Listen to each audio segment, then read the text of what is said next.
Hello everyone, and welcome back to another episode of Game of Thrones Winter's Coming.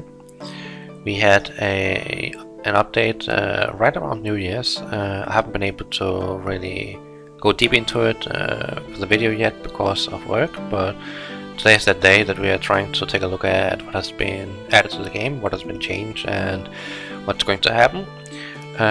First of all, we can see that Commander Rhea has gotten an awakening, so we're taking a look at that, of course. There's also an area near King's Landing that has been displayed for events and such, which will kind of give us an idea about what's going to happen in the future, at least. The weekly cards, which is not a huge deal. I believe it's just ancient scriptures and some other things that have been added that you can get for a certain amount of BD, Black Diamonds, each week, where you will also get a certain amount every day then. Then there's been some balance adjustments for some of the commanders, that's Enzo, Drake, Jamie. Some changes to Ultimate Tournament, not something that's really huge, just that are able to basically move up and down your formations right now instead of having to go in and manually adjust them. And Gold League will basically be matched with 32 instead of 64 kingdoms. And then there are some improvements regarding cast exteriors, marching animation, some improvement regarding battle reports, and then some basic adjustments for infantry attack. So we will take a look at how these things, or some of these things, will basically affect the game. So the first thing we'll be looking at is the Rhea Awakening. The Rhea Awakening is focused around having buffs to infantry attack, cavalry attack, and total health, which is decent actually. That basically means that she's a perfect commander for those that run with those two specific troop types, for example, and even some Tri-formation commanders might actually also be using it because of the total health, which allows for flexibility, also giving damage to the entire, or 66% of the army if you're not running bow, of course. So definitely useful buffs that are in that regard. You can see the Awakening skill, Daughter of the North. Whenever allied troops land a critical hit, inflict bleed on the target. Whenever the allied front row lands a total of 20 normal attacks, the next normal attack will be a critical hit, a damaging coefficient 120%. However, Rhea will be silenced for the entire battle, which basically means that you won't be able to use her active skill, but instead it'll be a troop damage based the skill instead, which happens for a critical hit, and that's not a bad thing. It just means that she has a certain lineup that she works better with than others. If you look here, you can see that there is the normal attack setup, which is basically also shown here, where the keystone is Sinera, which basically allows a 70% chance for melee troops to actually attack one extra time, and the additional attack deals 30% damage. And then another keystone for this formation, or for Rhea, is that John, because when the battle begins, there is a 150 or 20% chance of dealing 150% critical hit for 25 seconds at the start of the battle. So basically his chance of having a critical hit happen will basically overrule hers to begin with, because it basically means that you won't have to do the 20 attacks, but that you have the chance that it will happen immediately instead. So those two are, Sinara and John, are basically keystones to actually work with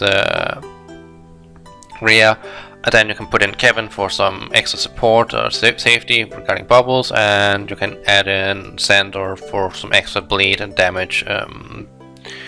But that's basically how Rhea is going to work. Of course, you can use it as normal infantry or cav or total army commander as well, so she's very versatile in that regard.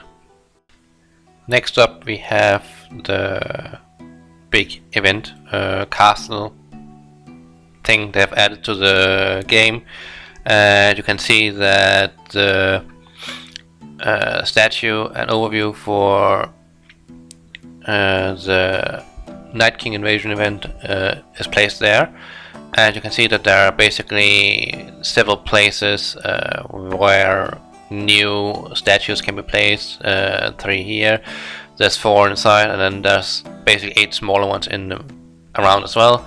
Kind of look like it's meant to represent the Sept of 7. I'm not sure if that's true, but at least the center does represent that, or look at it.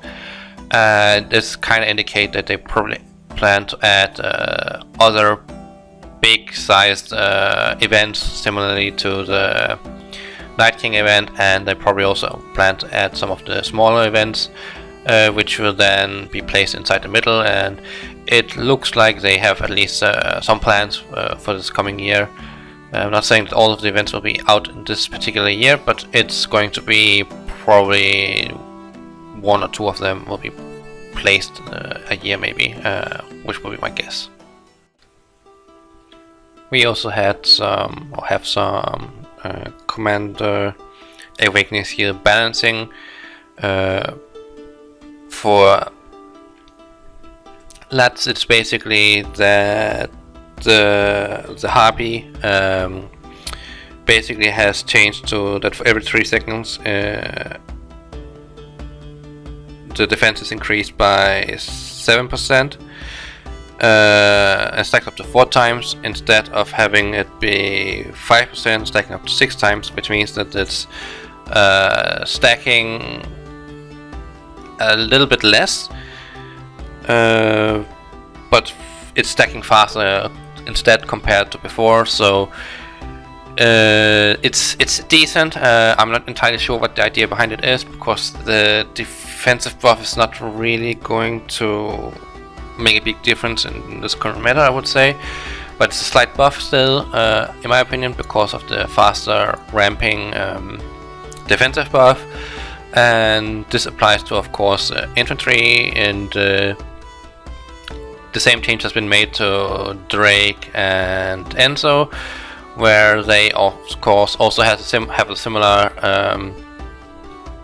skill or awakening skill, but they're just basically focused on their respective troop, which is Cap for Enzo and Spear for Drake, and that's kind of like I'm not sure if it's because of the more defensive style they're trying to put into Game of Thrones right now, but I mean, it's small buffs for them, in my opinion. Then we also have a change in hidden ability effect for awakening skill for Jaime Lannister, where the Hear Me Roar buff has been changed, that it's increased from 4 seconds to 5 seconds instead. That can be also, I mean, that's a pretty huge buff. That's a direct buff, and you can see it because of the duration being longer.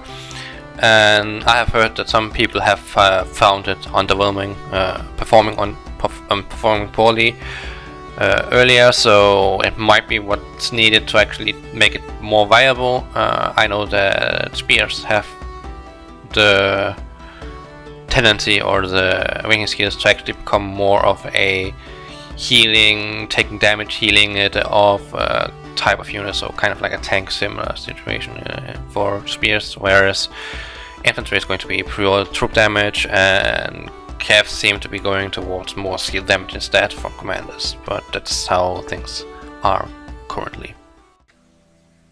To finish off the video, I've gotten questions regarding the currency in the Hero Degree recruitment pass section, where you can at level 19 get exterior redemption order 1500, and I've been asked where can they be used, what's going to be used for it, because when you look in the shop you can see that the exteriors are still going by the old system, where you have a voucher and can basically trade for them.